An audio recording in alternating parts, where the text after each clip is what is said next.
Hello students, welcome to science class 9th by Gaurav sir. और बच्चों हम बात कर रहे हैं इस मेटर अराउंड अस फ्लोर के बारे में, जिसके अंदर हमने अब तक क्या पढ़ा, जिसके अंदर हमने अभी तक पढ़ लिए हैं एलिमेंट्स, कंपाउंड्स, और हम बात कर रहे हैं मिक्सचर्स के बारे में। हम बात कर रहे हैं मिक्सचर्स कितने तरह के होते हैं। लास्ट टाइम मैंने आपको बताया था मिक्सचर्स दो तरह के होते हैं, होमोजेनस और हेटेरोजेनस मिक्सचर। लेकिन आज हमें बात करनी है सबसे पहले किसके बारे में, होमोजेनस मिक्सचर के बारे में, कि होमोजेनस मिक्सचर्स क्या होते हैं। ठीक है जी। तो होमोजेनस और हेटेरोजेनस मिक्सचर्स, इनकी डेफिनेशन मैंने आपको समझा दी थी। डेफिनेशन क्या होती है ये आपको शायद समझ में आ गया होगा, और नहीं आया है तो आप मेरा पुराना लेक्चर देख सकते हैं, उसमें आपको डेफिनेशन समझ में आ जाएगा। इसके बाद जैसे कि मैंने बताया कि आज हम बात कर रहे हैं किसके बारे में, आज हम बात कर रहे हैं होमोजेनस मिक्सचर्स के बारे में। तो हेडिंग डालेंगे बच्चों, क्या हेडिंग डालेंगे, होमोजेनस मिक्सचर्स।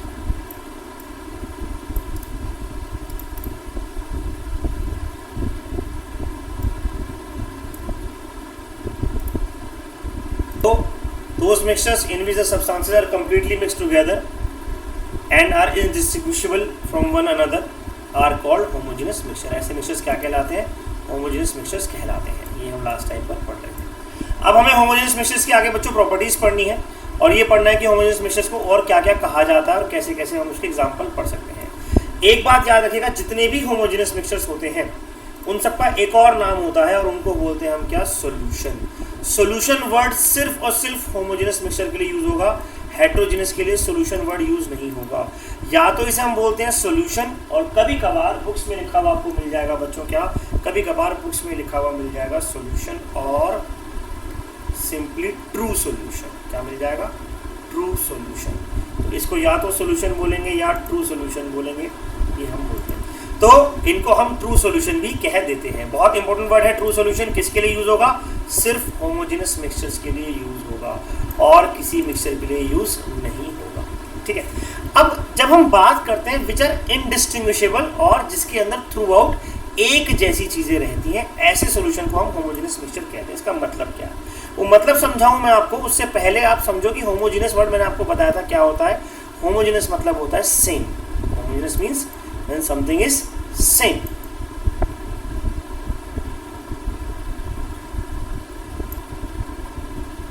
ठीक है जी। अगला टॉपिक आता है हेटेरोजेनस मिक्सचर्स। तो heterogeneous mixtures are those which have the substances remain separate from one another throughout and the substances or particles are small, और ये अलग से दिखते हैं। तो जैसे कल मैंने एग्जांपल लिया था ना सैंड और वाटर का, और शुगर और वाटर का। तो मैंने आपको क्या बताया था कि अगर आपके पास एक ग्लास है और ग्लास के अंदर क्या है, ग्लास के अंदर वाटर है, अच्छा दूसरा भी ग्लास ही है आपके पास, उसके अंदर भी वाटर है, और पहले ग्लास के अंदर अगर आपने मान लीजिए शुगर मिला दिया तो शुगर आपको दिखाई भी नहीं देगा, शुगर आपको दिखाई नहीं देगा। लेकिन अगर आपने उसमें सैंड मिला दिया है तो सैंड आपको अलग से दिखाई दे जाएगा। मान लीजिए दूसरे ग्लास में क्या है, सैंड लगा हुआ है, तो सैंड आपको अलग से दिखाई दे जाएगा, लेकिन शुगर आपको अलग से दिखाई नहीं देगा। तो ये हो गया कौन सा, होमोजेनस, और ये हो गया कौन सा, heterogeneous mixture. So mixtures are of two type, homogeneous and heterogeneous mixture. Homogeneous mixtures are also known as solution और true solution. Homogeneous mixture को solution या true solution भी कहा जाता है। ठीक है बच्चों।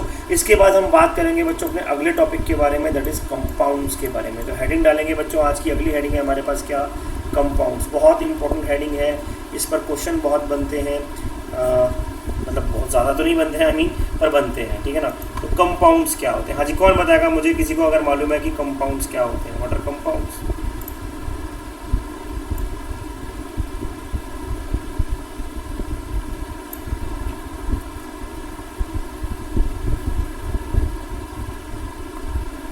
पहले वो तो बताओ कंपाउंड्स क्या होते हैं। चलो, तो जब हम कंपाउंड की बात करते हैं तो दो या दो से ज़्यादा एलिमेंट आपस में केमिकली कंबाइंड होते हैं। इसका मतलब क्या है, केमिकली कंबाइंड का मतलब क्या है, वैसे कि मैंने आपको बताया था, मान लीजिए आपके पास एक बीकर है, और उस बीकर में हाइड्रोजन भी है, ऑक्सीजन भी है, हाइड्रोजन भी है, ऑक्सीजन भी है, हाइड्रोजन भी है, ऑक्सीजन भी है, लेकिन ये दोनों आपस में केमिकली बॉन्डेड नहीं है। तो इस बीकर के अंदर या इस चीज के अंदर हम इसे बोलेंगे क्या, it is the mixture of H2NO2 या हाइड्रोजन एंड ऑक्सीजन। लेकिन अगर आपके पास एक बीकर है और उसके अंदर हाइड्रोजन और ऑक्सीजन आपस में केमिकली बॉन्डेड हो चुके हैं, तो अब आपके पास वो हाइड्रोजन या ऑक्सीजन नहीं कहलाएगा, अब वो आपको वाटर कहना होगा। इस तरीके से अगर H2O की फॉर्म में आ रहे हैं तो यहाँ पर बीकर नंबर ए की बात करें तो आपको हाइड्रोजन अलग से मिल जाएगा, ऑक्सीजन अलग से मिल जाएगा। लेकिन अगर बीकर नंबर बी की बात करें तो आपको ना तो हाइड्रोजन मिलेगा, ना उसकी प्रॉपर्टीज़ मिलेंगी, ना ऑक्सीजन मिलेगा, ना उसकी प्रॉपर्टीज़ मिलेंगी। आपको सिर्फ प्रॉपर्टीज़ मिलेंगी किसकी? आपको सिर्फ प्रॉपर्टीज़ मिलेंगी पानी की। So it will be of a new identity. दोनों अपनी अपनी आइडेंटिटी खो चुके हैं। हाइड्रोजन अपनी आइडेंटिटी खो चुका है, ऑक्सीजन अपनी आइडेंटिटी खो चुका है, और दोनों मिलकर क्या बना रहे हैं? दोनों मिलकर जो है बना रहे हैं क्या? That is known as water. ठीक है। और एक बात और, अब जब भी कभी वाटर बनेगा तो इसी तरीके से बनेगा। यानी कि कंपाउंड की दूसरी खास बात क्या है? अच्छा, मिक्सचर में हम क्या कर सकते हैं? मान लो आपको मिक्सचर बनाना है पानी, मान लो आपको क्या करना है? आपको H और O2 का मिक्सचर बनाना है, तो जितना मर्जी H2 ले लो, जितना मर्जी O2 ले लो, आपकी मर्जी है। लेकिन अगर आपने कंपाउंड बनाया है तो आपको मास फिक्स रखना पड़ेगा। आपको मास, जैसे यहाँ पर हमें मास फिक्स रखना पड़ता है, ये मैं आपको बताऊंगा कैसे रखना पड़ता है। आपको मास फिक्स रखना पड़ेगा। क्या?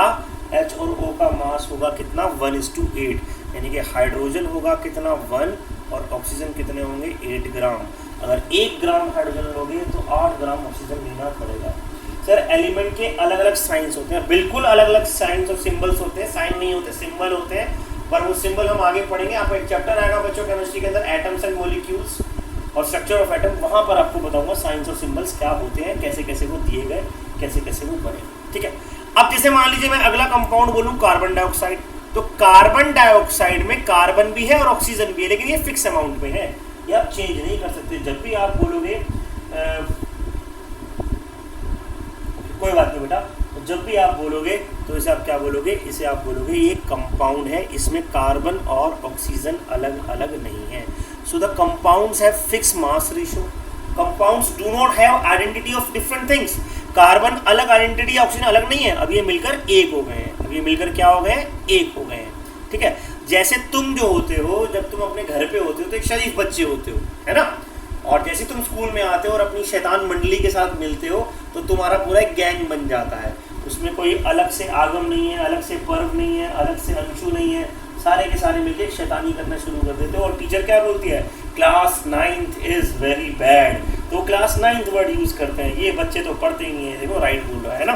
तो वो क्या बन गए? तुम कंपाउंड बन गए, केमिकली बॉन्डेड हो गए एक दूसरे से। ठीक। तो अब अंशु अंशु नहीं रहा, राध्या राध्या नहीं रही, आगम आगम नहीं रहा, ये पूरी की एक पूरी शैतान मंडली बन गई है। तो इसको हम बोलते हैं क्या? कंपाउंड। तो कंपाउंड में इस तरीके से, अच्छा मास फिक्स रहेगा, बार बार बता रहा हूँ, इसको भूलना मत। और कंपाउंड की प्रॉपर्टीज में एक और खास बात है। अब जैसे मान लो हमने कहा कि हमारे पास पानी, हमने कंपाउंड बनाया और पानी में हाइड्रोजन और ऑक्सीजन की प्रॉपर्टी नहीं है।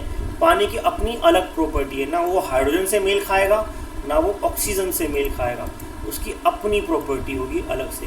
तो ये लाइन भी आप लिखेंगे, that the properties of the compound are entirely different from the elements from which it is made. The property of compound is entirely different from which it is made. तो जिस element से वो बने हैं उन एलिमेंट का compound पे अब कोई असर नहीं है। तुम नहीं भी चाहोगे तो तुम्हारी शरारतें निकलेंगी। होता है ना ऐसा, स्कूल जाके हम सोचते हैं सर इस बार ना, अब जैसे 8th से 9th में आया ना सर, हम क्या करेंगे? हम अच्छे से पढ़ाई करेंगे, हम शैतानी नहीं करेंगे ताकि हमारे पेरेंट्स हमें डांटे ना। लेकिन होता नहीं है, अंदर से खुराफात सूझती है तुम्हारी।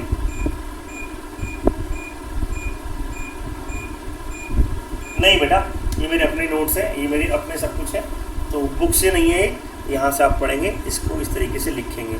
ठीक है जी। तो ये कहलाता है क्या? The compound have the properties which is entirely different from the different elements. Compound chemical changes से बनते हैं, कंपाउंड फिक्स होते हैं। ये सारी बातें हमें समझ में आ गई हैं। इसमें कोई डाउट किसी को कुछ पूछना हो तो पूछो। आइए बच्चों, बात करते हैं किसके बारे में? मिक्सचर और कंपाउंड के डिफरेंसेस के बारे में। इंपॉर्टेंट क्वेश्चन बनता है, बोर्ड एग्जाम्स में आपके एग्जाम से पूछा जाता है। हाँ बेटा, बिल्कुल आपकी प्रेजेंट लगा दी है, टेंशन मत लो, आप आ रहे हो, मुझे दिख रहे हो। ठीक है। तो बात करते हैं। तो हमने बात करी मिक्सचर की। Mixtures can be separated from its constituents by physical process, filtration वगैरह से। अभी हम पढ़ेंगे कैसे कैसे मिक्सचर्स को अलग कर सकते हैं। लेकिन कंपाउंड के पार्टिकल्स आपस में अलग नहीं हो सकते, आराम से नहीं हो सकते। कम से कम उसके लिए हमें क्या करना पड़ता है? उसके लिए हमें स्पेशल टेक्निक्स यूज़ करनी पड़ती है। मिक्सचर में जितने भी पार्टिकल्स हैं सबकी अपनी प्रॉपर्टीज़ होगी। Mixture shows the properties of its constituent. लेकिन कंपाउंड में हमेशा एक डिफरेंट नई प्रॉपर्टी आएगी, उसको पुरानी प्रॉपर्टी से कोई मतलब नहीं रह जाएगा। ठीक है। फिर आगे बात करें, ये बहुत इंपॉर्टेंट बात है, energy in the form of heat and light is usually neither given nor absorb. Mixture बनाने में एनर्जी कई बार निकलती भी नहीं है, निकलती है, ऐसा नहीं कि नहीं निकलती है, पर 12th क्लास में जाके निकलेगी, 11th क्लास में जाके निकलेगी, अभी नहीं निकल रही, कभी कभार निकलती है, 10th में भी निकलेगी। जैसे पानी और चूना आपस में मिलाया कभी तुम लोगों ने, कभी मिलते हुए देखा पानी और चूना, उसमें से हीट निकलती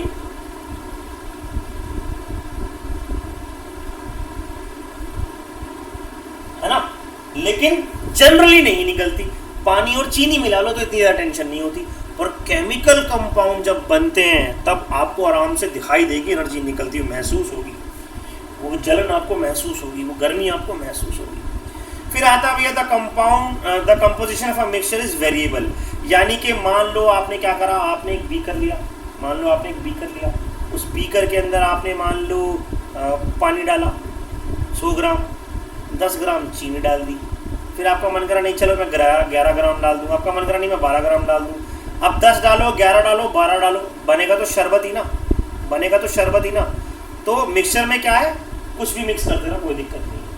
लेकिन जो मैं बता रहा हूँ बेटा पहले वो सुनो, लेकिन कंपाउंड्स में क्या होता है, कंपाउंड्स में कंपोजिशन फिक्स होती है, कंपाउंड्स में कंपोजिशन फिक्स होती है, ठीक है। फिक्स का मतलब क्या है कि भैया H2O बना रहे हो तो हर बार 2 हाइड्रोजन के साथ 1 ऑक्सीजन लगेगा, फिक्स कंपोजिशन है, ऐसा नहीं है कि अलग अलग हो जाएगा, ठीक है। तो ये क्या रहता है, ये फिक्स रहता है। खैर, तो हम बात कर रहे हैं अगले पॉइंट के बारे में। अगला पॉइंट क्या कहता है, पॉइंट नंबर 5 आता है बच्चों हमारे पास, mixtures does not have a definite formula. Mixture का कोई फार्मूला भी नहीं होता, पर कंपाउंड का फार्मूला है। कंपाउंड का फार्मूला क्या है, जैसे H2O का फार्मूला H में 2 और 1 ऑक्सीजन, CO2 का फार्मूला C1 2 ऑक्सीजन। ऐसे शुगर का फार्मूला पढ़े तो शुगर का फार्मूला बड़ा अच्छा सा होता है, C6H12O6, हर बार यही फार्मूला होगा शुगर का, हाँ जी यही वाला होगा ग्लूकोज का फार्मूला। तो इस तरीके से कंपाउंड के फार्मूले क्या है, कंपाउंड के फार्मूले डेफिनेट है और फिक्स है। अब बात करते हैं लास्ट पॉइंट की। लास्ट पॉइंट क्या कहता है, a mixture does not have a fix melting and boiling point but the compound have fix melting and boiling point. Compound एक फिक्स मेल्टिंग और बॉइलिंग पॉइंट अपने अंदर रखता है। So let's try this question. इस क्वेश्चन में आपको अलग अलग चीज़ें दी हुई है, जैसे कि sodium, soil, sugar, solution, silver, calcium carbonate, tin, silicon, coal, air, soap, methane, carbon dioxide, blood, etcetera etcetera. और फिर आपको करना क्या है, आपको इसमें टेबल बनाना है, आपको इसमें ये बताना है कि इसमें से कौन तो है element,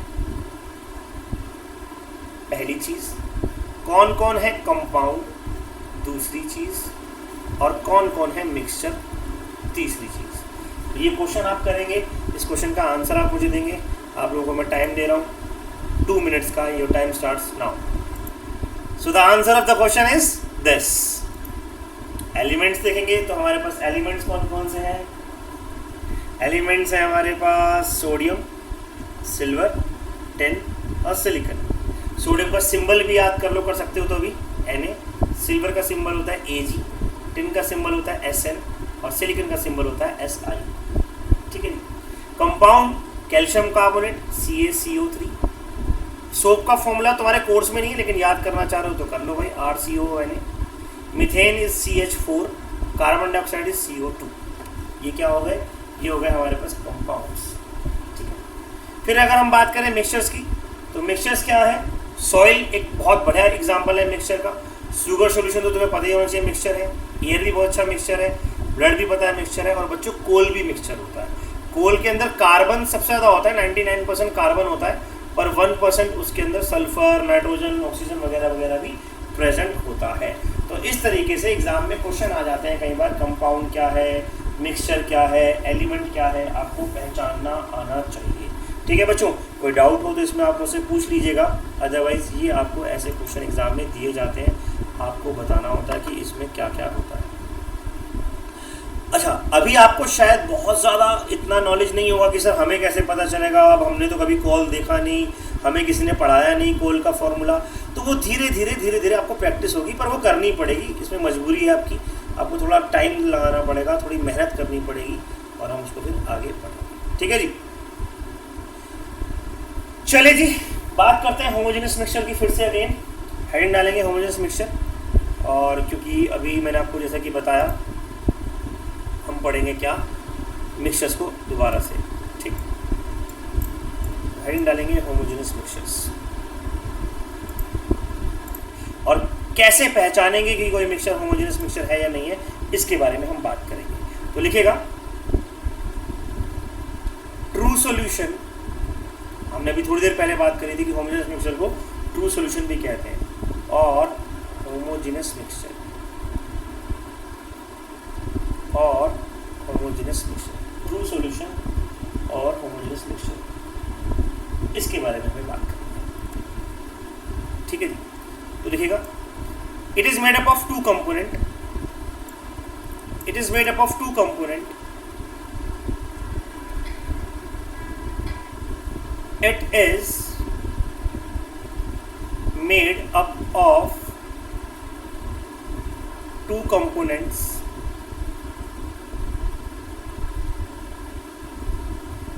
that is solute and solvent।